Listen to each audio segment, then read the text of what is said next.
Hello, everyone. This is Tom Fox. I'm the Compliance Evangelist, and I'd like to welcome you to episode 313 of the FCPA Compliance Report. The FCPA Compliance Report is sponsored by Advanced Compliance Solutions. If you're interested in creating a marketing message for your compliance products or services, I have a new service offering for any company which has products or services in the compliance space where I work with you to create a marketing message, publicize that message through my 1 Month to Better Compliance Program podcast, and then help train your sales team on how to use that message and present it to a chief compliance officer. If you're interested in more details, please contact me. Today I have a very interesting podcast for you. I have Adam Davidson, who is a writer at The New Yorker, who has just published a piece entitled Donald Trump's Worst Deal, where he dissects a Trump company's work to build a hotel in Azerbaijan, where the business partner of Trump companies may be a politically exposed person under the Foreign Corrupt Practices Act, and the source of funds for payment to the Trump organization may have been engineered through the Iranian Revolutionary Guard. It's a very interesting piece. Adam talks about how he developed the piece and his reporting on this. I think you will find it fascinating and certainly timely and something that everyone needs to consider going forward. This is a little bit longer than normal at 40 minutes. I hope you enjoy it. Hello, everyone. This is Tom Fox, and I'd like to welcome you to this episode of the FCPA Compliance Report. Today, you are in for a real treat because I have with me Adam Davidson. Adam, in addition to other things, writes for the New Yorker magazine and has just released an article entitled Donald Trump's Worst Deal, subtitled The President Helped Build a Hotel in Azerbaijan That Appears to Be a Corrupt Operation Engineered by Oligarchs Tied to Iran's Revolutionary Guard. So with that somewhat long-winded introduction, Adam, welcome, and thank you for taking the time to visit with me. Tom, I'm grateful. I've been deep in the weeds on FCPA, and it's really fun to be able to talk to someone like you, who I found, as you know, very helpful as I was figuring out this world while writing the story. Well, Adam, there's a lot going on here on the legal side of things, but I was wondering if you might set the story of how you came to write this piece, the research you did, and then maybe highlight some of the things in the piece that really stuck out for you.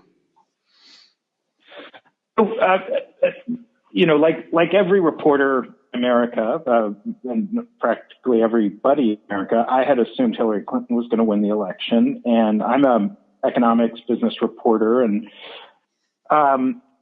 leaving aside personal preferences and political preferences, from a reporting standpoint, it's not the most exciting when you just have the same party voted in, and I was thinking, like, what am I going to report on? There's not going to be a whole lot of change, et cetera. So at least in that one way, I got my wish that there was a lot more to report on with this new administration. And I was trying to figure out some way to get insight into Donald Trump, not just as a man saying stuff at speeches, but how does he think? How does he work? And I started looking into his business deals, and there were a few really kind of raised my eyebrows, raised some other people's eyebrows. And, but this Azerbaijan deal just struck me as there was so much smoke there, and I wanted to see what the fire was in the middle. There had been a little bit of coverage. The Washington Post, the Associated Press, Newsweek, Mother Jones, people had covered a bit of it, but it felt to me like there was more to the story. And so I was able to convince my editors to fly me to Baku, Azerbaijan, and dig in. And I had no idea it was going to take me 3.5, 4 months to report it all out. So it appeared from the article that you actually visited Azerbaijan several times to do research, scope out geography, look at the hotel, and visit with people. How many trips did you make?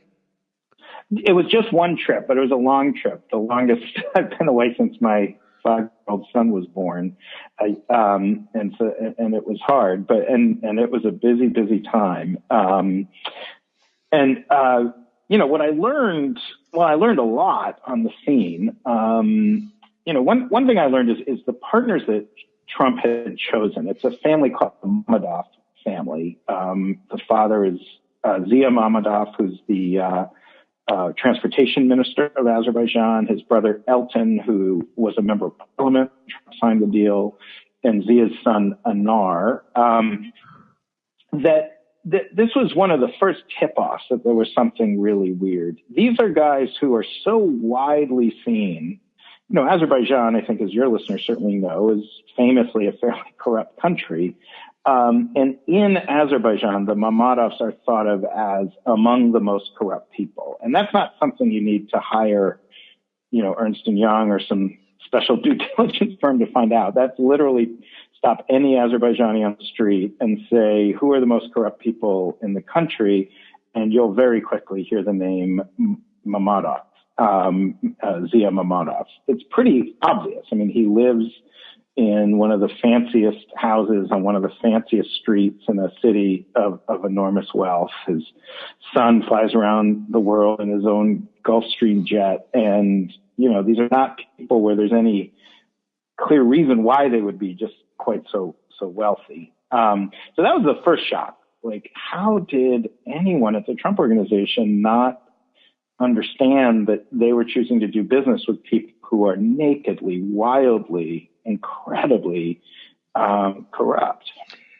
Well, and one of my favorite lines from the entire piece, if I could just quote it, in one of the cables, a U.S. diplomat described Zia Mammadov as, quote, notoriously corrupt even for Azerbaijan. It doesn't get much better than that.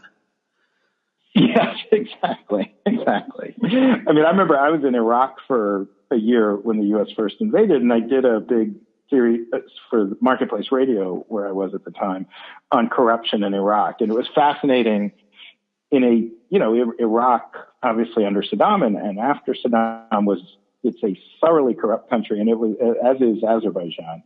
But it was fascinating to learn how even in thoroughly corrupt countries where everyone knows that senior government leaders are on the take, there's still a very careful parsing of levels of corruption and degrees of corruption.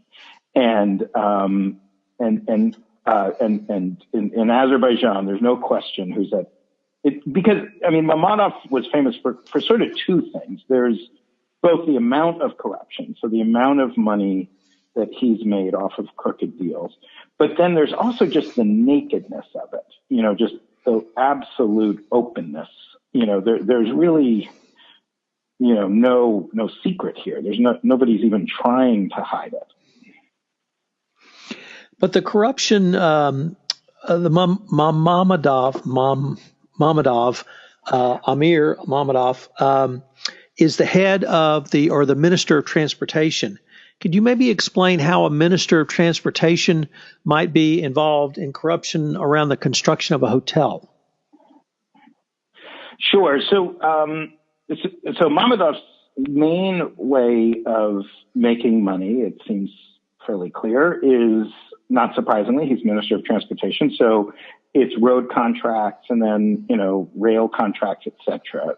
Azerbaijan was one of the poorest of the Soviet republics under the Soviet Union, and then it got independence. And after independence, it just was it had terrible roads, terrible rail. And so when oil started to flow in the early 2000s, a lot of the money, tens of billions of dollars, was flowing into rail projects. And so the Mammadovs oversaw a business empire that was a lot connected to rail and roads. Under his reign, average prices for road construction in the world was something like $5 or $6 million per kilometer. And under him, it was $18 million per kilometer of the public rate, the rate that the government actually admitted to, although the assumption it was much more than that.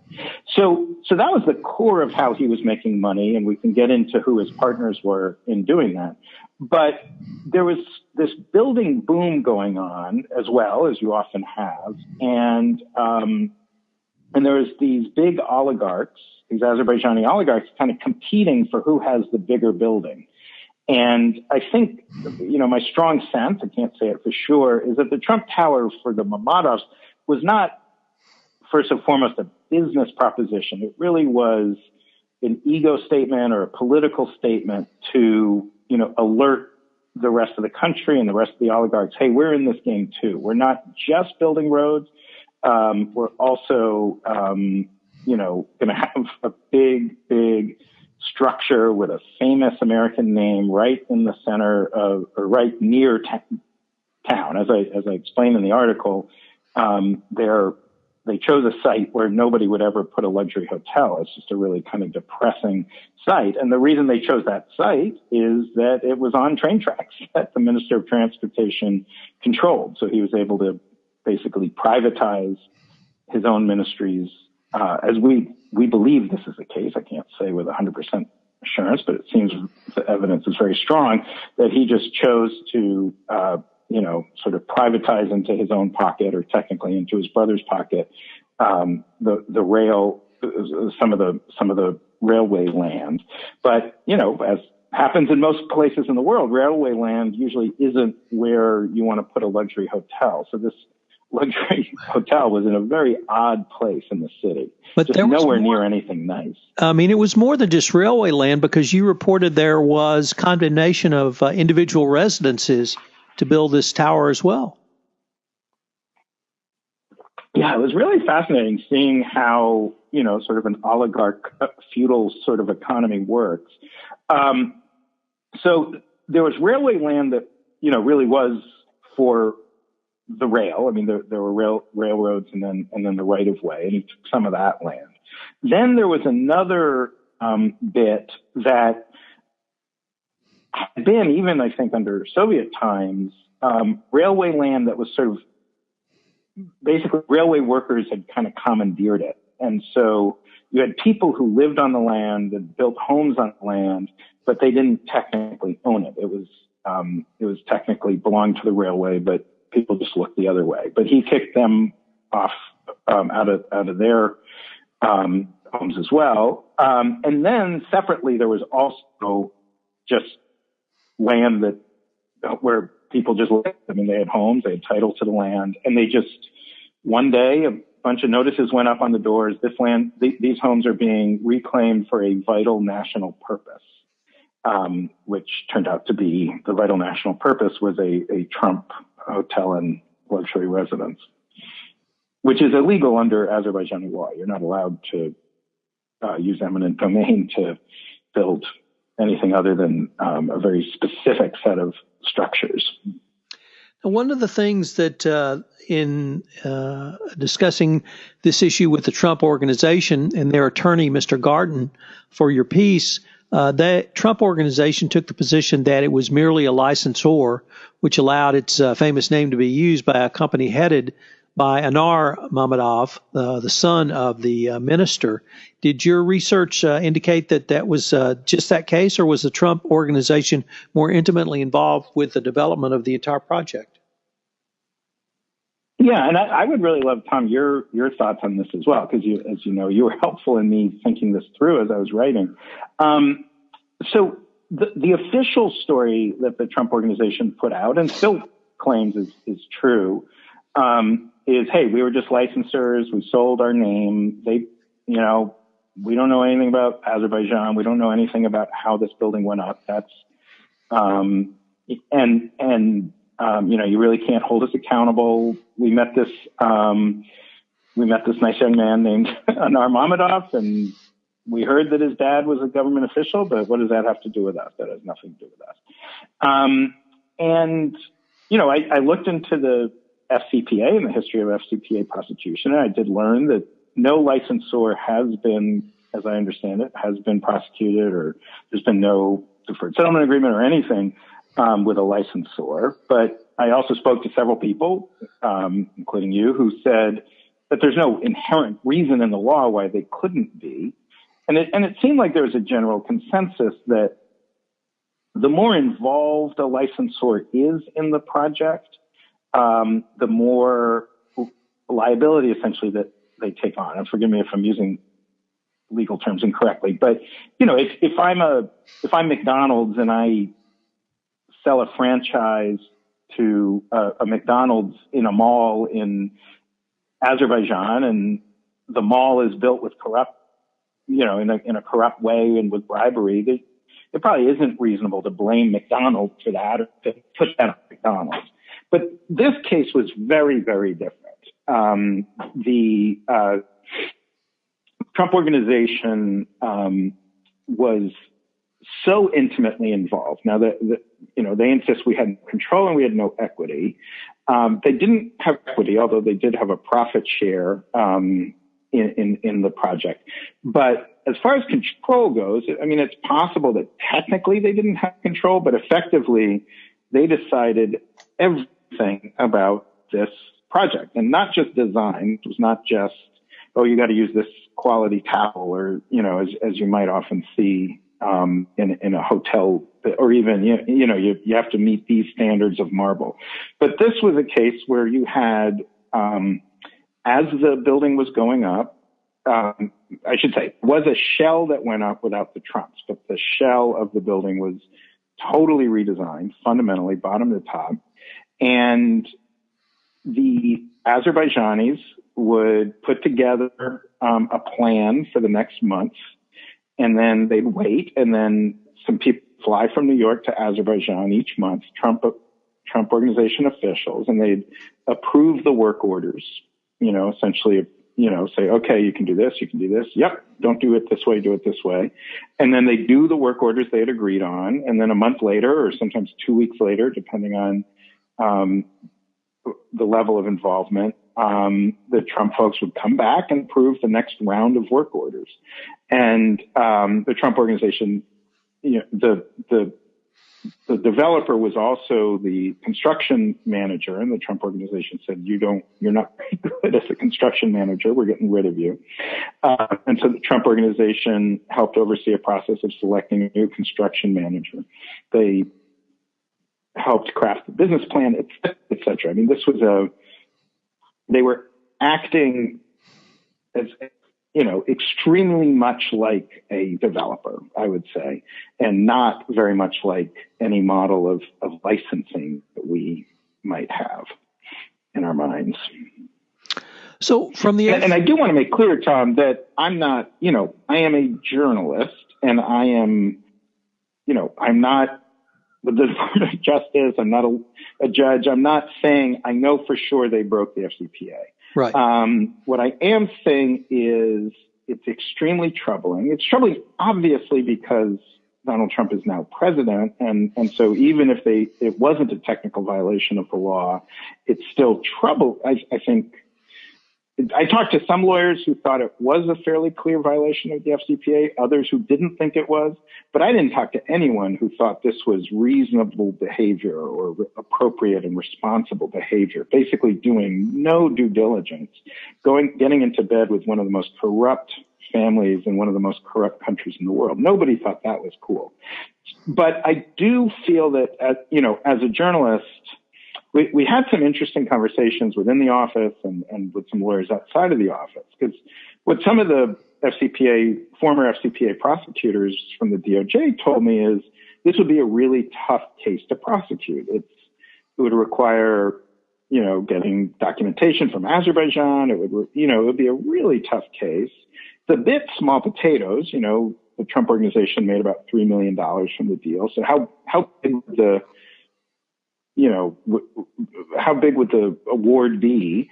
And, the FCPA unit does tend to prefer kind of guaranteed home runs. They get a lot of over the transom, self-admissions from corporations. Why would anybody go for a really hard case? And I remember talking to someone who used to be a high-level FCPA prosecutor and saying, I can't, as a journalist, I can't limit myself to what prosecutors using prosecutorial discretion would limit themselves to. Right. You might decide you pretty much want to prosecute 100% guarantee cases. But as a journalist, I need to write about, if there's an 8% chance that our president technically broke the law, and there's a 98% chance that he did some very questionable things ethically, I think that demands I would be irresponsible as a journalist not to report on that. Well, I think we could probably both agree that you've raised some very troubling questions that need to be asked around the conduct. Some of the things you've touched upon, clearly the lack of due diligence on the partners. You visited with Alexander Raghi from Trace, really about the hiring of the partner himself, Amir, and her discussion about having a family member of a government official as your business partner, and the need to show that the family member really had real expertise and real ability to do the work, as opposed to simply just being a partner to use their parents' power. But then you really took the story in a different direction, one that I was not expecting, and that's an Iranian connection. Could you talk to us about that? Yeah, so I started off the story thinking this is an FCPA story, and that's all it is. But in reporting the story, through some lucky breaks and some help, I was able to peel the layer. I was able to see the level of connection that the Mammadov family had with some people who seemed to be high-ranking officials with the Iranian Revolutionary Guard. And I was not the first reporter to mention this. There is this WikiLeaks cable that from 2009, 2010 that makes reference to the possibility that the Mammadovs are friends with some sketchy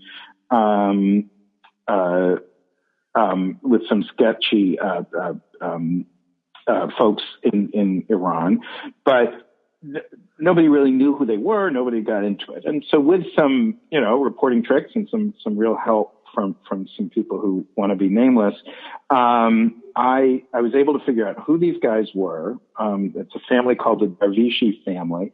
And they're really almost like an Iranian analog to the Mammadov family. Darvishis, it's 3 or 4 brothers. We never could figure out who the 4th brother is, but we know about 3 of them. Who fought in the Iran-Iraq War, who became sort of heroes, Revolutionary Guard heroes. And as happens in Iran, Revolutionary Guard heroes go on to often get some pretty sweet deals in life. And so one of them, and it actually turned out 2 of them at different times, became the heads of the Tehran Metro. And then the brothers some of the other brothers made a fortune building the Tehran Metro. And they also had a very close connection to an entity called Khatam el-Anbiya, which is owned by the Iranian Revolutionary Guard Corps, but is the biggest construction company in Iran. It's a weird thing. The Iranian Revolutionary Guard Corps, there's no analog in America. It's not the military. There is a military. The IRGC is its own sort of military entity, but it doesn't protect the nation territorially. It protects the Ayatollah and the Islamic system of Iran. But it's still got an army, a navy, an air force, 150,000, personnel, plus tons of businesses. It's a huge force. And Khatam el-Anbiya, the entity, the IRGC entity that the Mammadovs were connected to, is a sanctioned entity by the U.S. government. It's an illegal, it is illegal to do business with them. I mean, there's a trade embargo on Iran anyway, but in addition, they are sanctioned for being part of weapons programs and funding terrorism. And my strong at the time that the Trumps were were working with the Mammadov family to build the Trump Tower, the Mammadov family is spending so much money. It is mind-boggling. I mean, this is a family of people who largely are career government bureaucrats and ministers who their salaries are in the low $10,000 a year range, and they are spending hundreds of millions, up to $1 billion. They're building this hotel. They're building the big bus station. They're building another hotel up in the north of the country. They're building the biggest chicken processing farm in Azerbaijan, and on and on and on. They're spending so much money. Plus, they're building these lavish mansions and buying Gulfstream jets and all of this stuff. And it's just this question, where is this money coming from? Like, even if you have the most generous interpretation of their corruption from just straight road contracts, there doesn't seem to be quite enough money to account for their spending. And I do know that the American government believes they were in business with the Revolutionary Guard.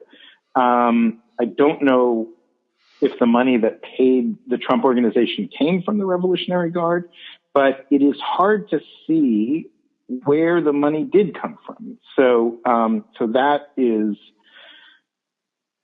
a deep question that, for me, one of the deep mysteries here was the Trump organization paid with money that came from the Iranian Revolutionary Guard Corps.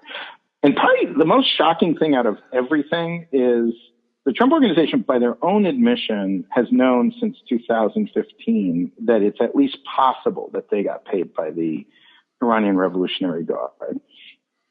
I gave them a lot more specific details. And to this day, they have not done a look back. They haven't done any investigation, any accounting. They have the right to audit the Mammadov's books at any time.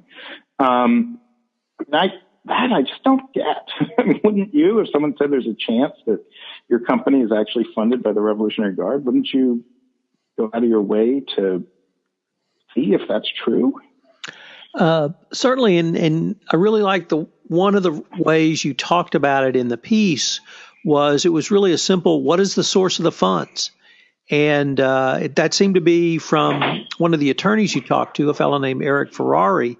But that brought up the second quote, which as a lawyer I particularly appreciated, which was, it takes a lot to shock a lawyer, but I've had very few clients do so little due diligence. And here he was not talking about kind of FCPA background, who are you doing business with due diligence, but it was due diligence on the money. What was the source of the funds? Because that is a critical inquiry. And if you exactly don't know what the source of that funds is, and that's really no defense. And if you don't look, and it turns out later the source of those funds was a sanctioned organization, you're going to be liable. And if you receive information that would cause you to at least want to look back and you don't, that's going to increase your liability. So to really bury your head in the sand, not on the FCPA issue, but even on the sanctioned entities source of the funds issue, I think is a very dangerous tactic to utilize for a corporation. And particularly in sanctions, I think the U.S. government has traditionally taken a very dim view of that, of sanctioned entities being the source of funds for U.S. companies. Right, exactly. And I would be very curious from you or any of your listeners who wanted to reach out. To me, like you deal with FCPA compliance all the time. That Eric Ferrari, who I quoted, he deals with, Iran and other sanction compliance issues all the time. I mean, this was my first experience really digging into it. But I would like help understanding sort of where this pattern of behavior falls. I'm fairly certain it's pretty unusual, but I'd be curious, is it 5%, 10%, 40% that if a client came to you and said, hey, we're thinking of doing this business deal. The family has been called the most notoriously corrupt family in Azerbaijan. They also have this connection with the Revolutionary Guard. It almost makes you laugh. It's so crazy. We have no idea where the money comes from. We never asked them. Should we do this deal? It's hard to imagine any compliance professional saying, yeah, I don't know. Why not? It seems like a good idea. But what's your sense? Is this something 5% of companies might do? 0%? 30%? What would be your guess? So I'm in Houston, the not only energy capital of the world, but the FCPA epicenter of the world. More enforcement actions have gone against companies in this city than any other city on earth. And of course, that's around energy. That makes sense. Yeah. So energy has been in the forefront of FCPA prosecutions, unfortunately, for a good 10 or 15 years. And because of that, there's extreme sensitivity to all of the issues that you raised. Now, it's not illegal under the FCPA to fail to do due diligence. The trouble companies get into is if they do not do adequate due diligence and a third party or other party engages in bribery and corruption, they have no defense and they have no way to lessen a FCPA penalty, which can be quite draconian, up to $2 million per violation on the criminal side of the statute. So the monies can add up quite quickly. Under the sentencing guidelines, there's a range of factors that gives you a multiplier, and you put that multiplier in, and you give a high end and a low end of a potential range. So it's there's really no correlation between the amount of the bribe paid and the fine at the end of the day. And the classic case on that is Avon, which paid $8 million in bribes, had $135 million in fines and penalties, but that was paled besides the $500 million they had in reported pre-settlement investigative and remediation costs, and up to another 250 post-settlement. So the numbers can go up quite rapidly, separate and apart from the fine and penalty. As a private company, the Trump organization would not be subject to the SEC regulation of the FCPA, but the criminal penalties can add up quite quickly at that $2 million per bribe paid or offer to bribe pay. So if you don't do the type of due diligence that you have pointed out, or at least suggested was not done in this case, a company really has no defense. And on the AML side, I'm not as familiar with that, but you have to have a compliance program regarding money laundering, and that's the source of the funds issue, the sanctioned part. So you really are setting your company up for a huge fall with no potential defenses and potential criminal liability. Gotcha. So in short, not many companies that would do it. And the ones that do are taking on really almost open-ended risk. It's open-ended and unending. And in Houston, I would say that there are zero companies who don't do that, largely because of the experience of this city, where almost every company has either gone through an enforcement action or at least an investigation where someone has looked at that. Now, I should say the Trump Organization, the general counsel there said to me, no, we did do due diligence. I asked many, many times, can you just walk me through what you did? He said he couldn't. And he also said he didn't know what they did because he wasn't the lawyer on the deal, which I'm not sure if that means he misplaced the due diligence and can't find it, or what that means exactly. I would think they would have the due diligence there. But they do say we did all appropriate due diligence. But I talked to lots of people who do due diligence, and everyone agreed that this would have been, the red flags would have been impossible to ignore. That, you do the slightest bit in Azerbaijan and you'll quickly be warned away from doing business with the Mammadovs. An interesting counterexample, by the way, is National Geographic. I didn't get into it in the piece just because we didn't have time, but Anar Mammadov, the son of the transportation minister, did get the National Geographic license in Azerbaijan, but their process was very different. They knew that this was a high risk relationship, and so they did go out of their way to ensure that Anar Mammadov was capable of producing the National Geographic magazine. And as far as I can tell, that photography and art and nature is an actual passion of his. He did hire the best people in Azerbaijan who could really edit a magazine like that.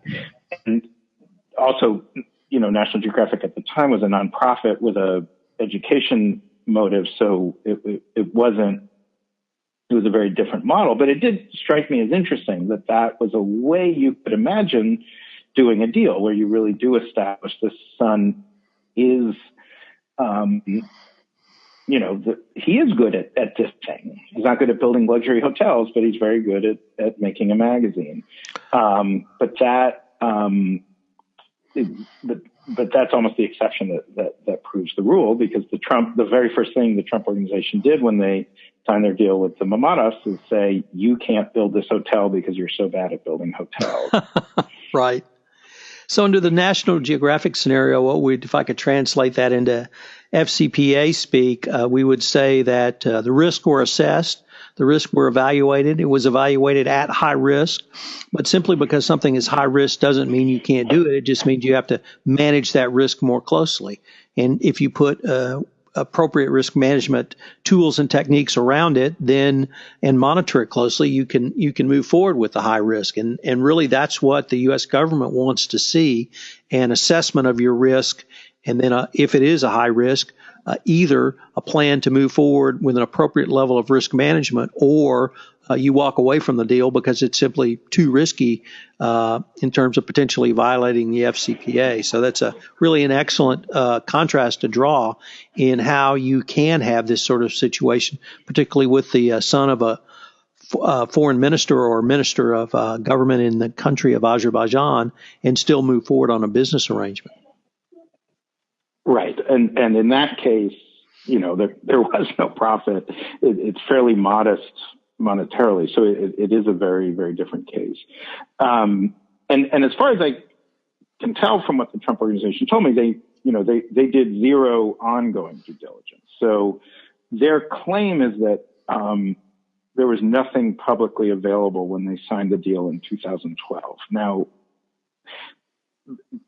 that isn't true. The WikiLeaks stuff was available. The slightest bit of in-country due diligence would have revealed the Mamatovs' reputation. But let's just put them at their word. There were major news articles about the Mamatovs' corruption, including mention of their Iran ties in 2013, 2014, 2015. And as far as I can tell from what they told me, I don't know this for sure, they didn't have any ongoing method of, even as simple as a Google alert, to make sure that their partners around the world hadn't become embroiled in some kind of corruption scheme, which struck me as another example of I think not exactly best practice. Certainly not best practice, and we've actually had FCPA enforcement actions where that precise issue came up, the lack of ongoing monitoring or due diligence of your third-party partners, simply to find out that one had crossed that membrane between private citizen and foreign official, or political party member in this particular case. So you're absolutely correct that there's a requirement for not only due diligence, but ongoing due diligence as well. And Tom, I know this is your show, but I'm a reporter down to the bone, so I'm going to keep asking you questions. If I can ask one more question. Sure. So one thing that came up a lot in reporting the story is people said to me, well, wait a second, there's a Four Seasons, there's a Marriott, there's a Hilton in Azerbaijan, and all of those projects were done with different government officials, because basically in Azerbaijan, anything of any size is going to be done with a government official. And so are you just picking on the Trump organization? And I sort of had two answers for that, and I'd just be curious your thoughts. So answer one is the other major hotels, as I was told by lawyers there, they worked extremely hard to kind of ring fence those hotel deals so that while they were doing business with people who in other contexts had exhibited corruption, they were making sure that their projects did not exhibit corruption. As someone pointed out to me, if you're the Four Seasons, Azerbaijan needs you a lot more than you need Azerbaijan. And you're able to say to the government officials, like, hey, no funny business on this one. We're not up for that. And, you know, all the big four accounting firms are in town. There's a bunch of international law firms in town. And so there's a lot of experience, you know, figuring out how to do these deals so that they're not too sketchy, to use a technical legal term. So that's one answer, that the Mammadovs really are, even for Azerbaijan, kind of a standout. But then my other answer is maybe the FCPA folks should take a careful look, especially at five-star hotels around the world. I mean, I've spent a lot of my career traveling and spent a lot of time in the Middle East and other highly corrupt nations. And, you know, it seems to me that the business model of a lot of five-star hotels in, you know, especially in emerging economies, highly corrupt economies, is to create a special destination place, which often means a place that is tied to the existing power structure. I remember living in Jordan, in Amman, Jordan, and there's a lot of luxury hotels there, and you know which family controls which one. And the Hyatt where I stayed was controlled by a very wealthy Palestinian family. Across the way before the war, there was a giant hotel controlled by Saddam Hussein. There were other hotels controlled by other families. And the connection to the government officials was a part of the sales pitch, effectively, because in those countries, you know, you want to have your wedding, and I was about to jokingly say your son's bar mitzvah, but you want to have your wedding or your social event or just your dinner in the right place. It sends the right signal to the right people. I think we're seeing an analog of that with the Trump Hotel in D.C. And so I was kind of wondering, like, maybe this area of hotel licensing is ripe for a review. You know, maybe there should be some investigation there. Well, let me unpack that in two answers because it really presented two separate questions. On the first question is how did these other entities do so? That really goes back to my answer about the risk management process, where if you have a robust risk management process, doing an appropriate risk assessment, including your background due diligence of your partners, understanding the source of the funding, and then if it turns out that there's a foreign official involved, that does not stop the project, because then you have to determine if the payment is in a way that gives you a business advantage or a business opportunity, that would violate the FCPA. But here we had, if you have a foreign official who condemns land or provides land for a project, that could be seen as a direct improvement of your business opportunity, or at least relating to that. If you're doing business with some other minister of health, minister of, you name the ministry, that really has nothing to do with the regulation of hotels or the construction of new buildings, that might be a risk that you can adequately manage if you ring fence it the way you've suggested has been done in other cases. On the second part of is this area ripe for review, or at least someone at the FCPA unit at the Department of Justice or SEC taking a look at, the history of FCPA enforcement over the past 10 years is replete with what we call industry sweeps. And the DOJ gets one case, and from that one case, they either figure out the business model or figure out that they need to take a look at the industry. So we've seen industry sweeps certainly in my industry of energy here in Houston, but we've also seen industry sweeps in pharmaceuticals, in armament manufacturers, IT, both hardware and software. So we've seen a wide variety of industry sweeps. We have one currently going on now regarding private equity investment firms that went into Libya after the opening, after Gaddafi renounced nuclear weapons. So that is a model that the Department of Justice has used in the past. And if they get one case that really communicates to them either the overall pervasiveness of corruption within an industry, or it really gives them the model of how corruption is occurring, and they can go to other players in that industry, that's certainly something that they could and have done in the past. Gotcha. So, yeah, I mean, selfishly, because I get to stay sometimes in nice 5-star hotels in highly corrupt nations, so I don't want to ruin the business model completely for selfish reasons. I did want to just emphasize to your listeners, like, I find this area so fascinating, and I took it extremely seriously. When you're writing an article for the general public, often you can't get at all the technical details. But I really enjoyed learning about FCPA prosecution, learning about the history of it, learning about the folks like you who help with compliance. It was just a really exciting, fun area to get into. Well, Adam, and I kind of wish I was able to get into more of the complexity. I was wondering if any of my listeners wanted to follow up directly with you or pose questions to you or answer some of the questions you've posed to us. Could they email you? And if so, how would they do it? Yeah, no, I'd be thrilled. Adam_Davidson at NewYorker.com. And, I can assure you I'm very good at honoring off the record comments. I talked to a lot of people for this article whose names you will never learn because I will keep them dear to myself.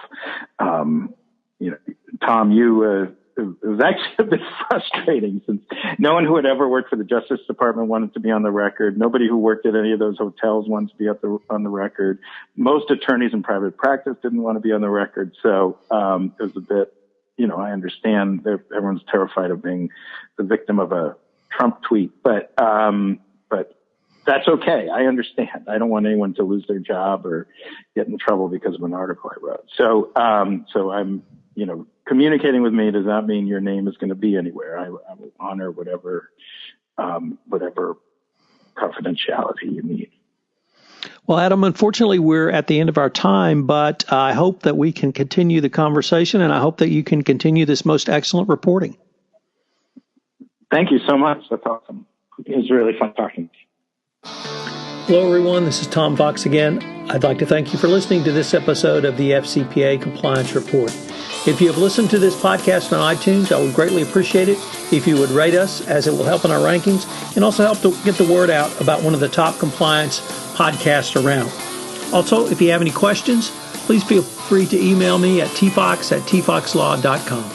I'm going to link to Adam's piece in the show notes. It's a fascinating piece, and every compliance practitioner owes it to themselves to read it. This is Tom Fox. Thank you very much for listening to this episode.